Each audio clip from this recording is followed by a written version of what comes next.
Well, new on AM Extra, local author Dana Haynes is out with his latest mystery thriller, Deadlock. Yeah, it's the second book in the Dez Limerick series, and it's available right now. And Dana, also the editor-in-chief of Pamplin Media Group, and he joins us in studio with more because what doesn't he do? I know, you're a writer a busy in guy. multiple capacities. Also, you might see him on Northwest Politics from time to time with Ken Boddy. But you were here today to talk about your newest novel here, Deadlock, the second in this series. Awesome to have you in here. Congrats on the second book. I'm so excited to be here. Thank you. And it's going gangbusters. So we're super excited. Fantastic. Yeah, that's awesome to hear. This is by no means the second book you've written. You're an author of what, 12 books now. So, but it's the second in this series, and this picks up where you left off exactly. Tell us about Deadlock. So it's about a character, a guy named Dez Limerick, who is retired from a military at age 35. Wandering around the country with a guitar and just getting into trouble, getting into scrapes that he ought not to.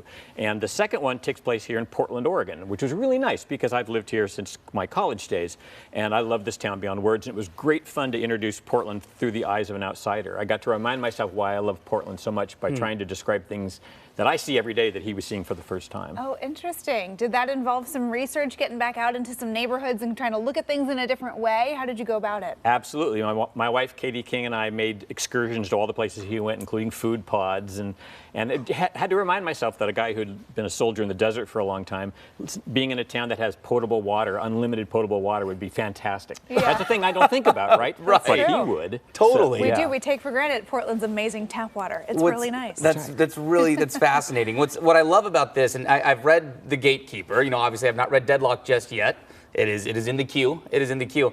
But the two things I take away from your books, one with Dez is just the character itself, the way it's built. You hear how he speaks because you write his accent into the language, and you hear him speak in such a way that I think is fascinating. The other thing is, in all of your books, you really transport the reader to these places because you typically travel. Yes. And you can, when you read these stories, you can just see the picture painted around you as you have traveled to them. So this must have been pretty cool to be able to do this in Portland because normally you're in Europe. You're in Cyprus, you know, or something like that. I've been able to travel the former Yugoslavia and Cyprus and most of Europe to write the books that I write. So doing one in Portland and then thinking of myself, what would I see if I was in Portland for the first time, really was a good challenge. It was an experiment.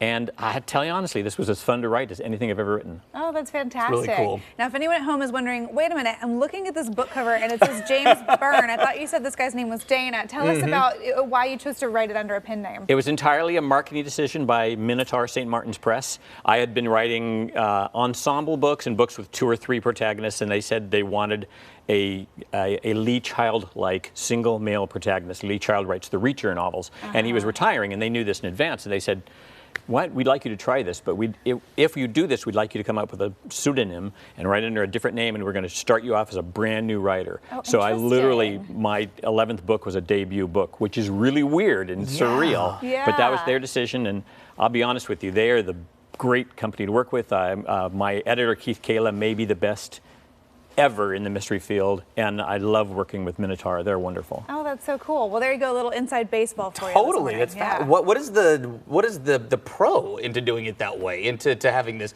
new author write a book versus using your name? Why would the company want that? The people who know that stuff better than me tell me that they could launch a brand new author in such a way across many media that it's harder to do with a guy who already has a brand.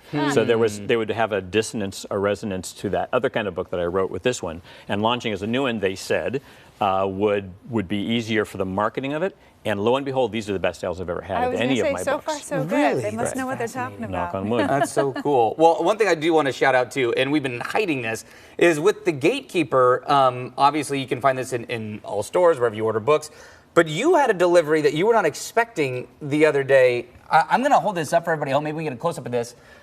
What is this exactly? So I had gotten a note at my apartment that we had a box downstairs, and I thought it was going to be cat food because that's the last thing I ordered on Amazon. And it ends up being the Japanese version of my book. Oh my And gosh. I did not know we'd sold it in Japan because Macmillan handles that sale. So that was very surreal. I will tell you honestly, I have a little bit of insomnia, and when I opened the box, I thought I'd had a stroke for a second, and then realized, oh no, it's Japanese. It's kanji. Oh my gosh. Wait, and is the spine on the opposite side? Yes. Yes, So you have to you have to read You it. go the other way. Yeah. You go right to left. Yeah. Oh, that's so interesting. I didn't know that my either. gosh. Yeah, as Yeah, if it I was didn't know Hebrew. that. You got it right. Yeah, right. Yeah. How Oh, incredible is wow. that? And there's a super duper exciting scene on the cover with soldiers coming out and a city on fire in the background. Yeah. I've not written that scene, but it's so exciting. I think I probably should. I have no idea what they were. That'll be the third book. There you go. That'll be the third one You in know, this series. jazzed it up a little bit. Oh, that's so cool. It certainly catches your eye. It really does. I That touched is on this so a little neat. bit, but before we let you go, where can people find the books? Where can they find you? Are you doing any book signings? We did a book signing at Annie Bloom's Books, which is one of the great independent bookstores in Oregon. As you guys know, Portland has more independent bookstores than many other states in the Yeah. union. Yeah. And then I also got to do signings with two of the three biggest in the nation, the one in Houston and the one in Scottsdale, Arizona.